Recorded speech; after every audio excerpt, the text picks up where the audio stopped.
सन 1887 की बात है। गंगा किनारे बसे एक छोटे से कस्बे में रघुनाथ सिंह नाम का एक जमींदार रहता था। उसकी हवेली चारों तरफ से ऊंची दीवारों और बुर्जों से घिरी हुई थी। हवेली के भीतर बड़े बड़े आंगन, मिट्टी के तेल से जलने वाले लालटेन और घोड़ों के लिए अस्तबल थे। गांव के लोग कहते थे कि रघुनाथ सिंह की दहाड़ से बैल भी ठिठक जाते हैं। रघुनाथ सिंह की शख्सियत कड़क थी। सुबह होते ही नौकरों की पुकार हवेली में गूंजती। मालिक ने खेतों में पानी लगवाने को कहा है। मालिक ने गोदाम का हिसाब मांगा है। मालिक ने बैलगाड़ियों को तैयार करने को कहा है। नौकर चाकर डर के साए में काम करते। किसी की हिम्मत न होती कि मालिक की बात टाल दे। जरा सी चूक पर डाउन पड़ना तय था। लेकिन उसी हवेली में एक और दुनिया बसी हुई थी, गौरी देवी की दुनिया। गौरी देवी रघुनाथ सिंह की धर्म पत्नी उतनी ही शांत और दयालु थीं जितना उनका पति कठोर। उनका स्वभाव मधुर था और चेहरे पर हमेशा करुणा झलकती रहती। जब जमींदार अपने नौकरों पर गुस्सा उतार देता, गौरी देवी चुपके से रसोई में जाकर उनके लिए रोटियां और दाल बंधवा देती। अगर कोई बीमार पड़ता तो वे अपनी संदूकची से घरेलू औषधियां निकालकर नौकर की झोंपड़ी तक भेज देती। एक बार की बात है, बरसात के दिनों में एक नौकर का बेटा तेज बुखार से तपने लगा। जमींदार को परवाह न थी, पर गौरी देवी ने तुरंत हकीम बुलवाया और बच्चे को दवा दिलवाई।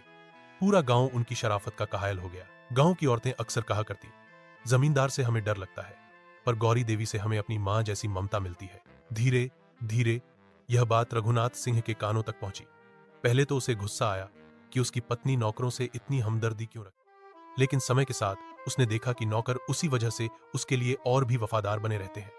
खेत बेहतर संभलने लगे, हवेली का काम अच्छे से होने लगा। तब रघुनाथ सिंह ने एक रात गौरी देवी से कहा, गौरी, तुम ठीक कहती हो, जमींदारी सिर्फ हुक्म चलाने से नहीं बल्कि इंसानियत निभाने से भी होती है। गौरी देवी ने हल्की मुस्कान के साथ जवाब दिया, धरती की जमींदारी इंसान को कुछ सालों के लिए मिलती है, पर दिलों की जमींदारी हमेशा रहती है। उस रात के बाद से जमींदार का दिल भी बदल गया। वह अब भी आदेश देता, लेकिन उसके लहजे में नरमी आ गई। गांव वाले कहते हैं कि अगर हवेली की दीवारें आज भी बोल पाती तो वे बताती कि असली जमींदारी तलवार से नहीं बल्कि शराफत और इंसानियत से चलती है। समय बीतता गया। सन 1890 आ पहुंचा।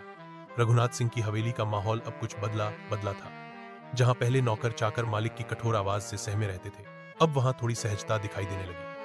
रघुनाथ सिंह की बोली में जो कभी गड़गड़ाहट की तरह कड़कती थी, अब थोड़ी नरमी और ठहराव आ गया था। गांव का मेला, बरसों बाद गांव का वार्षिक मेला आया। लोग ढोल नगाड़े बजाकर उत्सव की तैयारी कर रहे थे।